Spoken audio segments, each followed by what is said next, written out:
মারা গেছেন নন্দিত অভিনেতা প্রবীর মিত্র। রোববার 5 জানুয়ারি রাজধানীর একটি বেসরকারি হাসপাতালে শেষ নিঃশ্বাস ত্যাগ করেন তিনি। ফুসফুসের জটিলতা সহ বেশ কিছু সমস্যা নিয়ে আইসিইউতে চিকিৎসাধীন ছিলেন এই অভিনেতা। এর আগে অভিনেতার অবস্থা সংকটাপন্ন বলে জানিয়েছিলেন তার ছেলে মিথুন মিত্র। তিনি বলেছিলেন তার বাবার বার্ধক্যজনিত কিছু জটিলতার কারণে গত 22 ডিসেম্বর হাসপাতালে ভর্তি করা হয়। পরীক্ষা নিরীক্ষা করে ফুসফুসে সমস্যা ধরা পড়ে। পরে তাকে আইসিইউতে নেওয়া হয়। 1943 সালের 18 আগস্ট কুমিল্লার চান্দিনায় জন্মগ্রহণ করেন বর্ষিয়ান এই অভিনেতা। তার পুরো নাম প্রবীর কুমার মিত্র।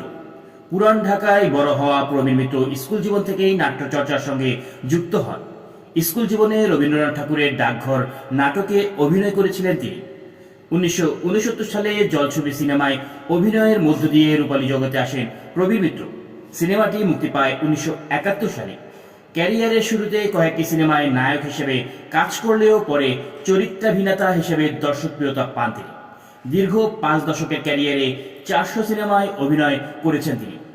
1982 সালে বড় ভালো লোক ছিল সিনেমায় অভিনয়ের জন্য জাতীয় চলচ্চিত্র পুরস্কার পান তিনি। 2018 সালে জাতীয় চলচ্চিত্র পুরস্কারের আজীবন সম্মাননাতেও ভূষিত হন এই অভিনেতা। তবে 21 পদক কিংবা স্বাধীনতা পদক পাননি তিনি। সবশেষ এই অভিনেতাকে 2023 সালে মুক্তিপ্রাপ্ত বৃদ্ধাশ্রম নামে একটি সিনেমায় দেখা গেছে।